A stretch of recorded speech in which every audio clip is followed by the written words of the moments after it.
தீங்கு என்னை துக்கப்படுத்தாதபடிக்கு அதற்கு என்னை விலக்கி காத்திரணும். ஆண்டவர் அவன் வேண்டிக் கொண்டதை அருளி செய்தார். அப்படி நீங்க வேண்டிக் கொள்றதை உங்களுக்கு அருளி செய்வார்.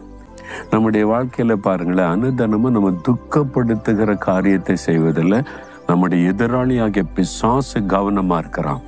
எப்படியாவது உங்களை துக்கப்படுத்தணும். ஆண்டவர் எப்படியாவது உங்களை சந்தோஷமா வைக்கணும்னு விரும்புகிறார். என் பிள்ளைங்க சந்தோஷமா இருக்கணும்னு. சாத்தான் ஆப்போசிட்டா நினைக்கிறவன் அவங்களை துக்கப்படுத்தணும், எப்படியாவது துக்கப்படுத்தணும், குடும்பத்துல பிரச்சனை உண்டாக்கணும், வியாதியை கொண்டு வரணும், நஷ்டத்தை உண்டாக்கணும், இழப்பை உண்டாக்கணும், பொல்லாத மனிதர்களை வச்சு காயப்படுத்தணும், உங்களை துக்கப்படுத்தணும்னு அவன் ரொம்ப தீவிரமா இருக்கிறான். ஆனா நீங்க தினமும் என்ன ஜெபிக்கலாம்? ஆண்டவரே, இன்றைக்கு தீங்கு என்னை துக்கப்படுத்தாதபடி அதுக்கு விலக்கி காத்தரலும். நீங்க ஜெபிச்சுட்டா சாத்தான் தீங்கு கொண்டு வரவே முடியாது. உங்களுடைய ஜெபம் உங்களை வேலி அடைத்து பாதுகாக்கும்.